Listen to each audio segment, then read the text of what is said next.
Sziasztok! Hát örök nagy kérdés, hogy szilva vagy barack, ugye? Ma is ez a kérdés, mert hogy egy olyan ételt fogok nektek bemutatni, ami sajtból készül. Az egyik az egy grillezett sajt lesz, a másik pedig egy sajt fondue, amihez pálinka is kell. És ez a két nemes ital illik a legjobban hozzá, vagy a szilva pálinka, vagy a barack, úgyhogy indul a szavazás, melyik legyen.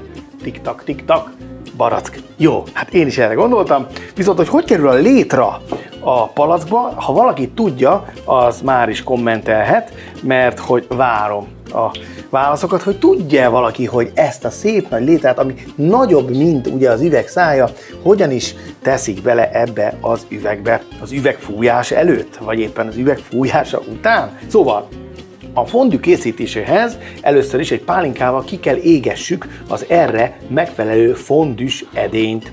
Ha a sajtot, jelen esetben ugye ezt a grill sajtot, ami serpenyős névre hallgat és egyébként füstölt borssal van ízesítve, serpenyőbe akarjuk elkészíteni, akkor annak is megmutatom a technikáját 3 serpenyőre bontva. Van itt vas, van itt teflony, és van itt sima acél serpenyő. Nézzük, hogy milyen sajt van még. Van itt zöld fűszeres, csilis, és hogyha fondűről van szó, akkor érdemes ezeket a sajtokat kombinálni, ezt is fogom tenni. Ki fogom egészíteni egy kis salátával, eperrel, illetve parajjal. Na de először fölhevítem a serpenyőket, be kell állítani körülbelül olyan közepes, nálam ez 10-es egységnyire, és akkor föl kell melegíteni. A flambírozásnál arra kell figyelni, hogy belobbanhat az egész konyha. Úgyhogy először meggyújtjuk így a gyufát, ha öngyújtónk van, még jobb. Utána a másik kezünkben fogjuk a pálinkát, aminek pálinka tartalma szerintem legalább 50 felett van. Belöntjük, és hoppa! Tadám! Ennyi. Ha úgy csináljuk mindezt, itt is leég a lakás. Hát ebben volt kraft, hát ez nem 50-es volt, Sanyi bácsi, hát ebben volt vagy 80% alkoholtartalom, na mindegy. Volt egy apró pici malőr, hogy a gyufa is belement, de ezt ne tegyétek bele. Nézzétek, nem marad a serpenyőben semmi, csak pár mikron mennyiségű íz, viszont ez színtiszta barack, akkor mehet bele a sajt. Először a csilis, ugyanannyi mennyiség, 8 deka, utána jöhet bele a zöld fűszeres, amit összekevertem egy kis füstölt borsossal. És ezért jó, mert ez a sok ízesített sajt nagyon kellemesen össze fog majd olvadni egy szószban, és nem kell hozzáadnunk semmit, semmi fűszert. Amit viszont hozzá kell adnunk, az körülbelül egy ilyen 5 evőkanálnyi mennyiségű tejszín, és miután ez a magas hőmérséklet lement, egy alacsony hőmérsékletre, 2-es fokozatra kapcsolom, majd elkezdem szépen lassan kevergetni. Méghozzá egy erre alkalmas vakanás segítségével.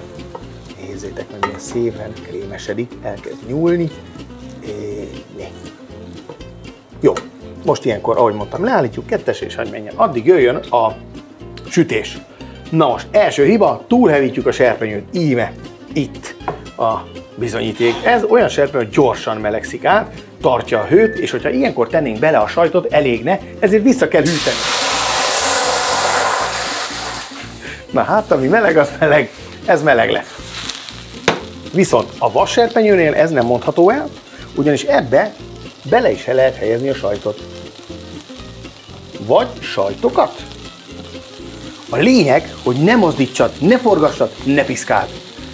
Készíts hozzá egy olyan fordítóeszközt, lapátot, aminek vékony a pengéje, vagy vékony a vége, illetve a teflonhoz, amiben szintén belerakhatod, mindenfajta zsiradék nélkül, oda készíts egy műanyagot, mert tudjátok, a teflon kicsit megsérül, egyből ki kell dobni. Ide kell egy kis zsiradék, a sajtnál érdemes használni szőlőmagolajat, és merd bele a sajt így. Tehát a mindegyiknél megegyezünk abban, hogy egyformán sül. Viszont nézzétek meg az energiafelhasználását, egy vas serpenyőnél sokkal több energiára van szükség ahhoz, hogy átmelegedjen, és hogy egyenletesen tudjon sütni, még egy acél serpenyő pikpak fölmelegszik, tartja a hőt, és már fordíthatod is a sajtot. Teflonnál le se tud tapadni. Ezt látjátok? Szépen. Még talán így is meg tudom fordítani. Hopp, mint egy palacsintát. Tehát lehet látni, hogy ha a serpenyőket nézzük, akkor egy nem sérült teflon serpenyőben sül meg a sajt általában a legszebben és a legjobban. Nézzük, mi a helyzet a vas serpenyőben. Ugye itt is az van, hogy a sajt nem kap hirtelen magas hőt, mert a vas bár vezeti jól a hőt, nehezen hevül föl. Ha így belerakjátok a fondűbe, akkor egy csodát fogtok érezni majd. Hagyjátok, hogy ebben is egy kicsit így elmerüljön, és szépen hozzáolvadjon a sajtos krémhez. Na ne, jöjjön a saláta. Kell hozzá egy kis parajlevél, adok hozzá egy kis balzsamecetet, így. Ennyi az egész, semmi más. Ez ugye attól másabb, hogy van benne egy kis áfonyás kivonat, egy ilyen áfonya íz, gyümölcsből természetesen, borzasztóan jól kombinálható, például az eperrel és a dióval. A diót azt így morzsolva tegyétek rá. Viszont nagyon fontos szabály, hogyha ezt összekeverném, akkor lenne belőle egy ilyen nagy maszlag. Ezt mindig így rakjátok az asztalra, mert így jól néz ki. Ahogy összekeveredik, ízen nagyon finom lesz, de látványra nem lesz egy szépség. Úgyhogy ezt közvetlenül fogyasztás előtt keverjétek össze, vagy ott az asztalnál. És pár percet követően, ami egyébként legalább 15 perc volt a fondue esetében, kaptok egy ilyen nagyon lágy, krémes állagot, mutatom is. Így, annyi tettem vele, hogy amikor megolvadt a sajt, még hozzáöntöttem 1 deciliter tejszínt. Nézzük akkor a sajtot. Így. És mehet rá a salátára. Hát látjátok, hogy milyen szép. Ahogy hűl, egyre jobban keményedik meg, viszont így lágyan a legfinomabb és a legízletesebb. Hogyha ilyen sok időt, meg közel 15 perc ugye a fondi miatt eltölt a serpenyőben, akkor bár nem lesz forró, meg tudjátok fordítani kézzel, egy ilyen nagyon lágy kis sajtot kaptok. De ez például grillezett ananásszal kiváló. Ha nem vártok ennyit vele, természetesen nem fog így elfolyni, de ezzel is szerettem volna megmutatni, hogy mennyire lágy, mennyire krémes, annak ellenére, hogy nagyon jól süthető kéreg a tetejére. Hoztam ide egy kis tálat, töltötök egy kis páleszt, és akkor vannak ezek a kis fondűs kalácsok, ezek szikkat kalácsok, ráhúzva ugye egy kis pálcikára, megmártjuk benne.